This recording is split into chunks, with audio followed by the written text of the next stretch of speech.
Butter chicken masala ரொம்ப பாப்புலரான ஃபேவரட்டான ஒரு டிஷ். இது முடிஞ்ச வரைக்கும் அத்தென்டிக்காக ரெஸ்டாரண்ட் ஸ்டைலில் இந்த ரெசிபியை கொடுத்துருக்கேன். இது எப்படி செய்கிறதுன்னு சொல்லிட்டு பார்க்கலாம்.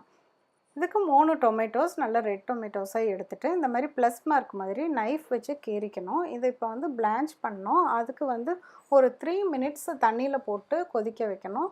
கொதிக்க வச்சுட்டு அந்த ஆறுனதுக்கு அப்புறமேல இந்த மாதிரி ஸ்கின்னை ரிமூவ் பண்ணி அதை ஒரு மிக்ஸி ஜாரில் போட்டுக்கலாம்.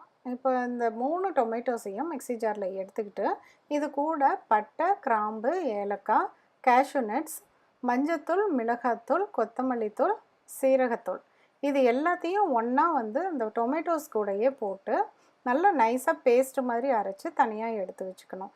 இப்போ ஒரு பவுலில் சிக்கன் பீசஸ் எடுத்துகிட்டு அது கூட தயிர், அதுக்கப்புறம் ஜிஞ்சர் கார்லிக் பேஸ்ட், கொஞ்சம் மஞ்சத்தூள், கொஞ்சம் மிளகாத்தூள், கொஞ்சம் சால்ட்டு இதை போட்டு நல்லா வந்து மிக்ஸ் பண்ணிக்கணும். இந்த மேரினேஷனை ஒரு 15 to 20 மினிட்ஸ் மினிமம் வச்சிட்டோம்னா நம்ம போதும். அந்த வரைக்கும் மட்டும் நம்ம மேரினேட் பண்ணிவிட்டு அதுக்கப்புறம் ஒரு பேனில் 2 டீஸ்பூன் ஆயில் போட்டு சூடானதுக்கப்புறமேல இந்த மிக்ஸ் பண்ணி வச்சுருக்கிற சிக்கனையும் அதில் போட்டுக்கணும். தேவையான கொஞ்சமாக தண்ணி ஊற்றி நல்லா குக் பண்ணிக்கலாம். இந்த அளவுக்கு ட்ரையாக வர அளவுக்கு குக் ஆனதுக்கப்புறம் தனியாக எடுத்து வச்சுக்கலாம்.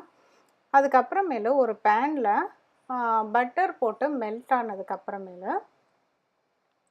ட்ரை மேத்தி லீவ்ஸ், வெந்தயக்கீரை இலை இதை நல்லா கையில் இந்த மாதிரி நசுக்கி இப்படி போட்டுறணும். போட்டு வதக்கிட்டு அதுக்கப்புறம் நம்ம அரைச்சி வச்சுருக்க அந்த மசாலா பேஸ்ட் அதை வந்து இப்போ அந்த பட்டரோட ஆட் பண்ணணும். ஆட் பண்ணிவிட்டு நல்லா மிக்ஸ் பண்ணி விடலாம். கேஷ்யூ நட் போட்டிருக்கனால நல்லா திக்காக இருக்கும் அந்த மசாலா. அதுக்கப்புறமேல நம்ம குக் பண்ணி வச்சுருக்க சிக்கனை வந்து இப்போ இந்த பேஸ்ட்டோட ஆட் பண்ணணும். ஆட் பண்ணிவிட்டு தேவையான அளவு கொஞ்சம் தண்ணி ஊற்றி அந்த மசாலாவுக்கு ஒரு கொஞ்சம் பச்சை வாசம் இருந்துச்சுன்னா அது போகிறதுக்கு ஒரு 2 மினிட்ஸ் மட்டும் நம்ம குக் பண்ணிக்கலாம். அதுக்கப்புறமேல இது கூட ஒரு டீஸ்பூன் கரம் மசாலா, கொஞ்சம் தேவையான அளவுக்கு தண்ணி விட்டு நல்லா கொதித்ததும் மிக்ஸ் பண்ணி விட்டுறலாம்.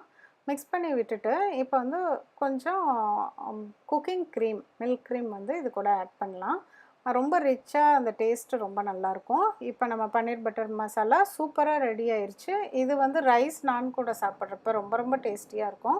இதை செஞ்சு பார்த்துட்டு உங்கள் ஃபீட்பேக்கை சொல்லுங்கள். Please like, subscribe my channel, share my channel.